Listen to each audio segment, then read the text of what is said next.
Morning, Steve Freed in Chicago with the grain markets. Well, markets are mixed overnight. We've got beans down 7 cents, soybean oil lower, soybean meal a little bit higher, but off the session highs.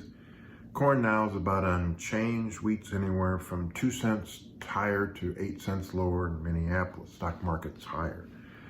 Two main factors that affect prices this time of year is weather and export demand. As far as U.S. weather pattern is concerned, it's going to be 10 days of warm and dry weather across the upper Midwest, the Northern Plains, Pacific Northwest, and most of Canada.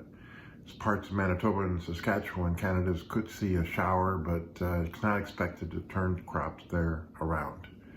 The debate starts on day 11 through 14th. Maps show the ridge flattening out, allowing for some showers that move across the Northern Plains and upper Midwest. During this time, the eastern and southern Midwest remains favorable for crops there. Our weather guy, though, feels that the maps are wrong, and that when we get to that time frame, 11 to 14, 15-day period, the dry pattern will be continued. He's also watching the Pacific Sea surface temperatures to see if they cool down. If they cool down, it would extend the ridge maybe into August. And so right now, the maps are offering a little bit of a negative bias to the beans and to Minneapolis wheat. But again, our weather guy feels that the maps are wrong.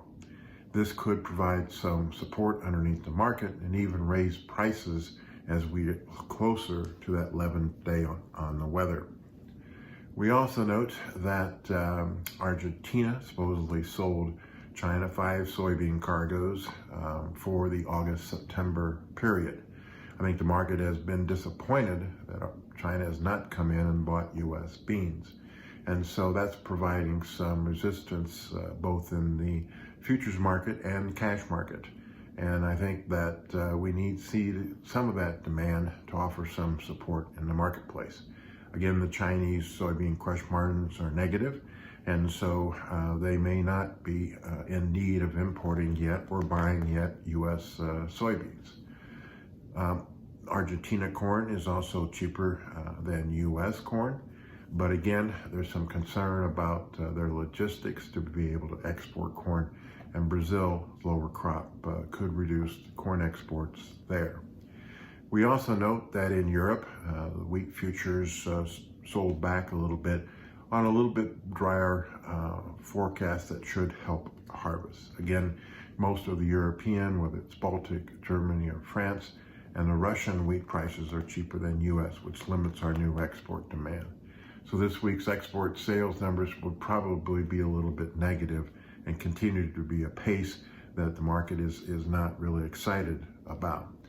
So demand and also weather is kind of limiting the market to fill the gap in corn, to trade beans higher, and we've got actually Chicago and KC wheat at 2-month highs.